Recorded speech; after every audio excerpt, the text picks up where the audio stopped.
하나님께 가까이 시리즈 세 번째 시간 하나님 찬송의 이유라는 말씀의 제목으로 하나님의 거룩하신 말씀 전하겠습니다. 하나님 찬송의 이유. 하나님의 백성이 하나님을 찬송한다라는 이 명제는 아마 하나님을 따르는 모든 주님의 그 백성들에게 또 피조물 된 우리들에게 당연한 것임을 우리가 너무나도 잘 알고 있습니다. 하나님을 찬송한다. 시편을 통해서 많은 시편의 저자들은 하나님을 높이 찬양하였습니다. 그 이유는 물론 여러 가지의 것들이 있지만 천지를 지으신 하나님, 온 천하 만물을 지으신 온 삼라만상을 지으신 하나님, 그 하나님의 주권을 인정하는 찬송이었고요. 또 자신의 삶 속에서 또 자신의 나라와 자신의 민족의 삶 속에서 언제나 하나님이 함께 하셨다라는 하나님의 역사를 체험한 그 은혜의 삶이었기 때문에 그들은 하나님을 찬송할 수밖에 없었습니다. 오늘 이곳에 계신 저와 여러분도 우리도 하나님이 지으신 거룩하고 아름다운 피조물입니다. 그리고 우리 모두가 당연히 우리 또한 그 하나님을, 나를 지으신 그 하나님을, 또 이 세상에서 우리에게 은혜 주시고 우리를 인도하시는 그 하나님을 찬송하는 것은 당연한 것입니다. 그래서 오늘은요, 시편 135편의 말씀을 통하여서 오늘 시편 135편의 저자는 내가 하나님을 찬송하는데 나의 이 찬양 가운데 과연 내가 왜 주님을 찬양하는가, 이것에 관해서 한 두 가지 정도로 우리에게 전하여 주고 있는데요. 오늘 이 시간 저와 여러분들에게 우리의 삶 속에서 우리가 하나님을 찬송해야 하는 이유를 되짚어보며 오늘 주시는 말씀 속에서 우리가 주님을 깊이 있게 찬송하는 아름다운 찬송의 예배자가 되시기를 간절히 소망합니다. 오늘 우리에게 가장 먼저 주시는 하나님의 말씀, 하나님 찬송의 이유 첫 번째 말씀은요, 바로 우리는 하나님의 은혜의 사람이기 때문이다라는 것입니다. 우리는 하나님의 은혜의 사람이기 때문이다. 오늘 말씀 1절은 이렇게 시작하죠. 할렐루야, 여호와의 이름을 찬송하라. 여호와의 종들아 찬송하라. 여호와를 찬송하라. 여호와의 이름을 찬송하라. 여호와의 모든 종들아 찬송하라라고 오늘 시편 135편의 저자는 외치고 있습니다. 2절에도 보면 여호와의 집, 우리 여호와의 성전, 곧 우리 하나님의 성전뜰에 있는 너희요. 3절입니다. 여호와를 찬송하라. 여호와를 찬양하는 그 모든 예배당에 나와 있는 또 성전의 뜰에 서 있는 그 모든 사람들 주님을 높여 찬양해야 된다라고 이야기하고 있습니다. 그러면서 그 이유를 그 뒤에 3절 이후에 말씀에서 부어주시는데요. 여호와는 선하시며 그의 이름이 아름다우시니 그의 이름을 찬양하라. 4절입니다. 여호와께서 자기를 위하여 야곱 곧 이스라엘을 자기의 특별한 소유로 택하셨음이로다. 아멘. 그가 노래할 때 뭐라고 말합니까? 여호와가 선하시대요. God is good이라고 말합니다. 선하신 하나님, 그의 이름은 아름다우신 하나님. 근데 우리가 그의 이름을 찬양해야 한다. 그러면서 그 이유를 뭐라고 하시죠? 4절 말씀에는 가장 중요한 4절인데요. 여호와께서 자기를 위하여 야곱 곧 이스라엘을 자기의 특별한 소유로 택하셨다라고 말씀하고 계십니다. 하나님 자신을 위한 아주 특별한 선택이 바로 우리가 그분을 찬송해야 되는 이유라고 오늘 시편 135편 저자는 밝히고 있습니다. 여기서 택하다라는 단어는 히브리어로 바하르라는 단어인데요. 이것은 예리하게 살피는 것입니다. 이것이 파생된 동일한 이 파르란 단어가 사용된 성경 본문이 창세기 6장 2절 사랑하다라는 단어로 표현되어져 있고요. 그 다음에 이사야서 1장 29절에도 기뻐하다라고 되어 있습니다. 또한 여호수아 8장 3절에도 특별히 뽑아 선택하다라는 단어로 사용되어지고 있어요. 바하르의 단어가 파생되어져서 사용된. 결국에 이 바하르, 택하다라는 것은 어떤 것이냐면요, 하나님이 무작위적으로 누군가를 선택하는 그런 선택이 아니고 그분이 잘 살피고 그분이 기뻐하시고 그분이 사랑하는, 그래서 아주 특별히 뽑아주신 하나님의 선택에 관한 택함이 바로 여기에 나온 히브리어 바하르라는 단어입니다. 그래서 하나님은 이것을 택하셨다요. 택하셨다. 그런데 그 뒤에 뭐라고 되어 있었죠? 자기를 위하여라고 되어 있어요. 그냥 문자적으로 보면 나 자신의 유익을 위해서 이렇게 오해할 수도 있는데 사실 여기에 히브리어 르야흐라는 단어는 자기를 위하여는 이거 하나님의 것으로 그가 이게 하나님의 것으로라는 의미예요. 하나님의 것으로. 그래서 이것은 뭐냐면 우리를 하나님의 것으로 하나님의 소유 삼으시는 것으로 하나님이 선택하여 주신 것에 대해서 얘기하는 거예요. 그러니까 하나님 자기의 어떤 이익을 위해서 나의 사람을 만들고 어떤 나의 주도권을 잡기 위해서 그것이 아니라 하나님은 그분의 것으로 그분이 우리의 창조주 되시고 주권자 되시는 그 당위성 아래 그분이 나의 것으로 자신의 것으로 선택한 그 자기의 특별한 소유를 삼기 위해서 그가 자기를 위하여 당신의 것으로 선택하신 것. 그래서 뭐라고 나와 있습니까? 그 뒤에 보면 여호와께서 자기를 위하여 야곱 곧 이스라엘을 자기의 특별한 소유로 삼으셨다라고 말하고 있어요.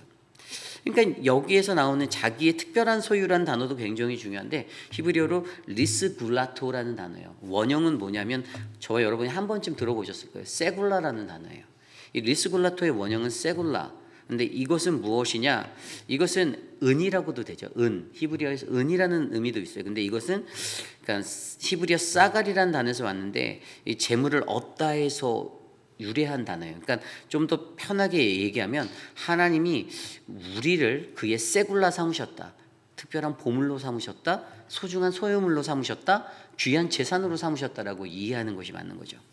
하나님이 이스라엘을 야곱을 특별한 소유로 삼아 주셨다라는 하나님에게 우리는 매우 특별한 존재라는 것들을 각인시키며 하나님께서는 바로 우리들을 그의 자기를 위하여 바로 자기의 특별한 소유로 삼으셨다. 바로 좀 더 편하게 얘기 드리면 당신의 것으로 자신의 특별한 소유 삼아 주셨다라는 그 영적 의미를 우리는 이해할 수 있다는 것입니다. 여러분 이것이 무엇입니까? 하나님 자신을 위한 하나님의 당신의 것으로 소유 삼으셔서 아주 특별한 선택을 우리에게 베푸신 하나님. 저와 여러분 우리에게도 동일한 그 하나님이 바로 나의 하나님이고 여러분의 하나님 되시기에 우리는 그 하나님을 찬송하며 살아가야 한다라고 오늘 시편 135편의 저자가 전하고 있는 것입니다. 우리가 잘 알고 있는 미국의 복음주의 신학자였던 A.W. 토저라는 에이드 밀슨 토저 있죠. 그분이 어떤 말을 했냐면 하나님은 하나님의 영광을 믿고 맡길 자들을 찾고 계신다라고 말하였어요. 이게 무슨 말입니까? 하나님은 자신의 영광을 믿고 맡길 사람을 찾고 계세요. 오늘 이 순간에도 우리가 이 땅의 모든 피조물들은 하나님을 영화롭게 하고 주의 영광을 위해 살게 된 존재인데 그런데 하나님이 지금 오늘 이 순간 찾고 계시는 그 한 사람은 과연 내가 이 사람에게 내가 믿고 나의 영광을 위해 내가 이 사람에게 모든 것을 믿고 맡길 수 있는 존재인가? 이것은 하나님의 선택에 담긴 어떤 영적인 의미를 우리에게 설명해 주고 있습니다. 하나님의 영광을 믿고 맡길 자들을 찾으시는 그 하나님, 그냥 대충 시간 때우고 대충 어떠한 구색갖춤을 갖추기 위해서 하나님은 사람을 선택하시는 것이 아니라 오직 이 땅 가운데 이 세상 가운데 온천하 만물 가운데 하나님의 영광을 위해서 우리들을 자세히 들여다보시고 우리들을 깊이 있게 바라보시고 그의 사랑이 담긴 그가 기뻐하시는 그의 특별한 선택을 통하여 하나님은 하나님의 백성들을 특별한 선택으로 자신의 백성 삼아 주셨다라는 이 영적 원리가 흘러가고 있다라는 것이죠. 잘 생각해 보십시오. 오늘 말씀에 야곱을 언급하였어요. 야곱 그 이스라엘을 자기의 특별한 소유로 택하셨다. 왜 야곱을 선택하셨을까요? 여러분 왜냐하면 야곱의 인생을 보면 그 인생에는 하나님의 은혜가 서려 있기 때문입니다. 물론 다른 이들의 성경 속의 수많은 사람들, 위대하다라고 불리는 수많은 성경 속의 사람들을 보면요, 처음부터 완벽했고 완전한 자들은 없었어요. 거의 99.9%는 불완전하였습니다. 그러한 자들을 하나님이 선택해 주셨어요. 야곱이 대표적으로 오늘 말씀에 나오는데 야곱도 그랬잖아요. 야곱도 태에서부터 형의 발꿈치를 잡고서 막 엉키고 설켜서 그렇게 출생한 그러한 동생이었습니다. 그런데 장자권을 얻기 위해서 자신의 어떤 속임수의 기질을 자신의 인간적인 기질을 사용하여 형의 장자권에서의 장자권을 자기가 빼앗게 되죠. 그런데 그러한 야곱을 하나님이 어떻게 만들어 가십니까?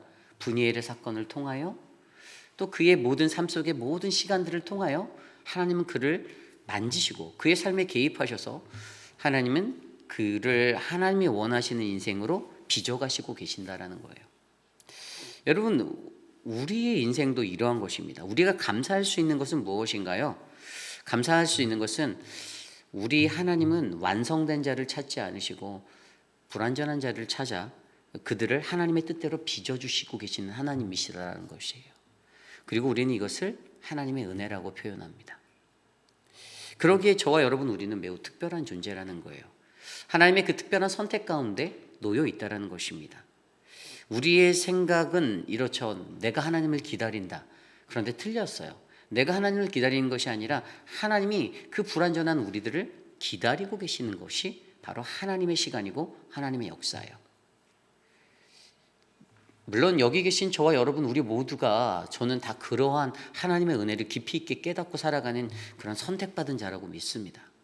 하나님의 선택받은 자는 나의 연약함을 알고 나의 불완전함, 나의 미완성됨을 내가 깨달아 알며 그래서 내게는 하나님의 은혜가 필요하고 내가 그 은혜를 받아 하나님의 사람으로 거룩하게 빚어져 바로 하나님의 선택이 담긴 이 하나님의 영광을 믿고 맡길 자로 내가 바르게 세워져 가는 것이 바로 하나님이 원하시는 저와 여러분 우리들의 인생. 우리가 그러한 하나님의 은혜를 받은 인생이기에 어떻습니까? 우리는 우리의 삶을 통해 하나님을 찬송할 수 있다는 것이죠. 오늘 시편 135편의 저자는 그래서 그 뒤의 말씀의 5절 이후의 말씀으로부터 자기 자신이 알고 있는 하나님에 대해서 이렇게 표현해요. 내가 알거니와 여호와께서는 위대하시며 우리 주는 모든 신들보다 위대하시도다. 첫 번째로 말하는 게 위대하다라고 얘기해요. 5가지를 얘기하는데 위대하다.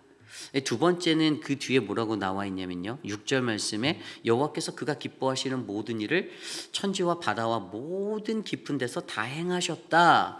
다 행하신 하나님. 이게 뭐냐면 천지창조예요. 지금 오늘 시편 135편의 저자가 하나님 위대하신 하나님, 근데 다 행하신 하나님, 천지창조하신 하나님, 그리고 그 뒤에 뭐라고 7절에 안개를 땅끝에서 일으키시며 비를 위하여 번개를 만드시며 바람을 그 곳간에서 내셨다. 만드시는 하나님. 무엇을 만드십니까? 광야의 생활 속에서 그들이 경험되어진 그들의 삶 속에 경험되어진 것들을 통해 하나님은 비를 만드시고 구름을 만들고 하나님은 번개도 만들고 하나님은 바람도 일으키신 하나님이시구나라고 그들이 체험했던 그 하나님을 고백하고 있습니다. 그리고 또 다른 하나님은 치시는 하나님이에요. 8절입니다. 그가 애굽에 처음 난 자를 사람부터 짐승까지 치셨다. 이거 하나님의 심판에 관한 거죠. 심판하시는 하나님이셨다. 우리를 건지시기 위해서 하나님이 심판이라는 것들을 사용하시는데 애굽에서 바로에게 그 애굽 백성에게 일으키셨던 그 하나님의 치심을 그들이 기억하고 있었다는 것이죠. 그리고 5번째로 하나님은 어떤 하나님이시냐? 12절 말씀에 그들의 땅을 기업으로 주시되 자기 백성 이스라엘에게 기업으로 주셨도다. 이게 뭐냐면 그 10절 이후에 보면 그들이 가나안으로 들어갔을 때 수많은 족속들 강한 나라의 왕들을 죽이시고 치시고 아모리인의 왕 시혼과 바산 왕 옥도 이 그들까지도 하나님께서 그들의 손에 치게 하셨던 그 하나님, 결국에 자기 이스라엘에게 그 땅을 기업으로 주신 그 하나님에 대해서 그가 고백하며 뭐라고 말합니까? 내가 알고 있는 거 내가 알거니와 난 5절에 나온 내가 알거니와 나는 압니다. 뭘 알아야 하는 거예요? 하나님의 은혜를 아는 거예요. 내 삶 속에서 역사하셨던 하나님, 이스라엘의 민족의 역사 속에서 그 시간 속에서 역사하신 하나님, 그 하나님을 내가 알고 있다라고 시편 135편의 저자는 고백하고 있는 것입니다. 그렇습니다. 우리의 삶 속에서도 저와 여러분들이 우리는 하나님의 은혜의 사람이기에 주님을 찬양하는 이 믿음의 논리가 잘 세워져 가야 합니다. 내가 왜 주님을 찬양할까? 여러분들 왜 찬양합니까? 교회의 성가대로 세워지는 찬양팀으로 세워지는 분들, 회중 앞에서 하는 분들, 그들 스스로에게도 그들에게 스스로가 물어야 돼요. 내가 왜 주님을 찬양하는가? 내가 시간이 남아서 내가 다른 사람들 앞에는 좀 앞에 아웃스탠딩 되는 곳에 내가 서기 위해서 그러한 목적이 아니라 내 삶을 되돌아보면 내가 아는 하나님, 그분은 나를 아주 위대하시고 그분은 다 행하시고 천지를 창조하신 창조주 하나님이시고 다 행하시고 만드시고 광야에서 나를 만들어 가셨던 하나님, 그리고 치시는 하나님, 나를 출애굽하기 위해서, 우리 민족을 출애굽하기 위해서 자기 백성 이스라엘에게 땅을 기업으로 주셨던 가나안의 정복의 그 역사 속에서 함께 하신 그 하나님, 내가 아는 하나님은 그러한 하나님인데, 그래서 어떻게 해요? 그분이 자기의 특별한 소유로 나를 택하셨다.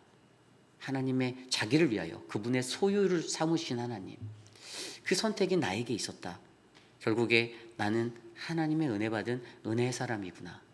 오늘 내가 이러한 고백 앞에 주님을 찬송하고 주님을 높이는 아름다운 은혜의 사람, 찬송의 사람이 저는 이곳에 계신 저와 여러분 되시기를 간절히 소망합니다. 이것이 오늘 말씀의 첫 번째 하나님 찬송의 이유, 바로 우리는 하나님의 은혜의 사람이기 때문입니다. 오늘 마지막으로 두 번째 하나님 찬송의 이유, 우리는 여호와 믿음의 신앙을 가진 공동체이기에 하나님을 찬송해야 합니다. 우리는 여호와 믿음의 신앙을 가진 공동체이기에 하나님을 찬송해야 합니다. 오늘 말씀 19절부터 21절까지 말씀을 보면요, 이스라엘 족속아 여호와를 송축하라, 아론의 족속아 여호와를 송축하라, 레위 족속아 여호와를 송축하라, 여호와를 경외하는 너희들아 여호와를 송축하라, 예루살렘에 계시는 여호와는 시온에서 찬송을 받으실지어다. 할렐루야, 아멘. 이렇게 찬양하고 있습니다. 이 19절부터 20절까지 사이에 유독 눈에 들어오는 한 단어는 족속이라는 단어예요. 이스라엘 족속아, 아론의 족속아, 레위 족속아, 그리고 마지막에 보면 여호와를 경외하는 너희들아로 표현되어진 이 족속에 관해서 나오고 있습니다. 이 히브리어 베트라는 이 족속이라는 단어는 원래 원형이 히브리어 바이트, 집이라는 단어에서 온 거예요. 집. 가정의 한 집이죠. 그러니까 한 조상으로부터 유래된 동일한 믿음을 갖고 계승되어져 온 하나의 민족 공동체에 관해서 설명해 주고 있는 거예요. 그러니까 그들이 가지고 있는 믿음은 여호와 하나님의 믿음에 관한 신앙을 가지고 살아온 그런 공동체였다라는 것들을 강조하고 있어요. 그러니까 오늘 이스라엘 백성들이 갖고 있었던 그들의 마음속에 그들이 새겨놨던 이 신앙의 기초와 뿌리는 한 가정에서부터 뿌리 내려져서 가정이 세워지고 가정이 퍼져나가는 여호와 믿음의 신앙을 가진 그러한 공동체인데, 그러한 신앙에 기초한 자들은 하나님을 찬송해야 한다라고 저자는 오늘 얘기하고 있는 것입니다.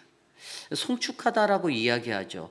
히브리어 바라크라는 단어, 이것은 무릎을 꿇다라는 바라크라는 단어에서 왔습니다. 하나님 앞에서 절대 복종하고 겸손한 태도로 살겠다라는 것이에요.